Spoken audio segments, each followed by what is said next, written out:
There are seasons when life feels like a slow collapse. Not all at once, but piece by piece. When dreams turn to dust, quietly. When laughter feels like a language you once spoke fluently, but now barely remember. When even your reflection looks tired of trying, you wonder if this is what growing older means. Letting go of the fire. Trading wonder for a kind of numb endurance. Swapping hunger for something safer, quieter, smaller. You tell yourself it's normal, that everyone feels this way eventually, that you are simply adjusting to reality.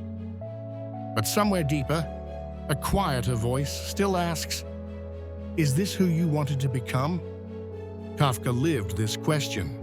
He didn't just write about despair, he wore it, like a second skin. He spent his days trapped in a government office, drowning in meaningless paperwork, watching the clock bleed away his life.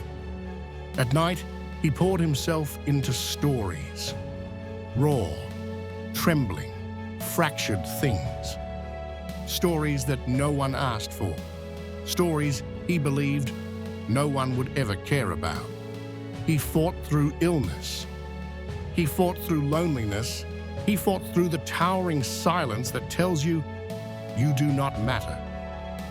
And still, he wrote, not because he believed he would be understood, not because he believed he would be celebrated, but because something in him refused to die.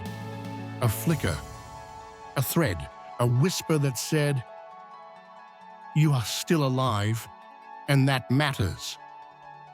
Maybe that's where you are now, not at the triumph the world promised you, not at the glorious finish line you once imagined, but deep in the muddy, aching middle, where hope and fear wrestle in the dark, where you are not sure whether you are growing or simply surviving. Maybe the dreams that once lifted you feel like anchors now. Maybe the voices inside you are louder than the ones outside. Maybe you wonder if this long gray battle is all there is. Listen, you are not broken for feeling tired. You are not weak because you doubt yourself. You are not failing because some mornings it is hard to rise. You are human. You are awake. You are still carrying weight that others cannot see. And that is not defeat. That is quiet rebellion. Kafka once wrote, in the fight between you and the world, back the world. A bitter line. But even in that bitterness, even in his endless alienation, he fought a different fight. The fight to stay open, to stay sensitive, to stay alive inside the machinery of indifference. He did not harden. He did not vanish into cynicism, even when it was easier. He wrote. He dreamed. He whispered meaning into a world that told him there was none. That is strength.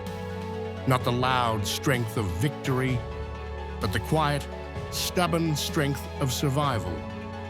There is a part of you, too, that refuses to turn to stone, that still notices beauty in broken things, that still aches when you remember what could be, that still dares to want more, even when hope seems foolish.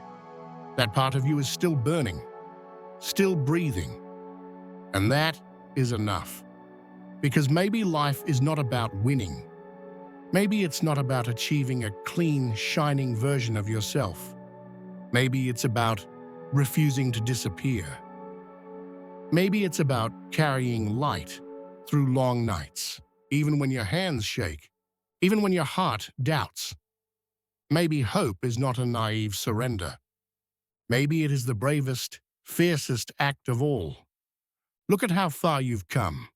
Look at the nights you thought you wouldn't survive, but did.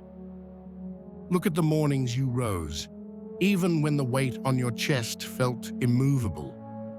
Look at the battles you fought inside your own mind. Silent wars no one else could see. You have already overcome more than you remember. You are already proof that defeat is not the end. Bitterness will call to you. It will offer safety, comfort, a numb kind of peace. But it is a lie. It is a slow death dressed as armor. Bitterness shrinks you. It fossilizes the softest, truest parts of you. Do not let it win. Stay open, stay foolish, stay stubbornly grateful. Not because it is easy, but because it is sacred. Kafka died believing he had failed, believing his work was worthless, his books unpublished, his words buried. He could not see the invisible inheritance he left behind. Today we carry his voice, his questions, his broken, beautiful hope. He did not fail. He sowed seeds. Seeds he never lived to see bloom. And maybe, just maybe, you are doing the same.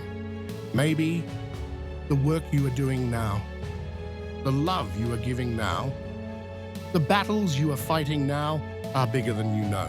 Maybe the seeds you are planting with your quiet courage will outlive you, will outgrow you, will one day become someone else's light. And maybe that is enough. So breathe. Rest if you must, fall apart if you need to, but do not give up. You are not finished. You are not broken. You are not alone. You are carrying light through a dark and stubborn world. You are becoming something rare, and that is enough. It has always been enough.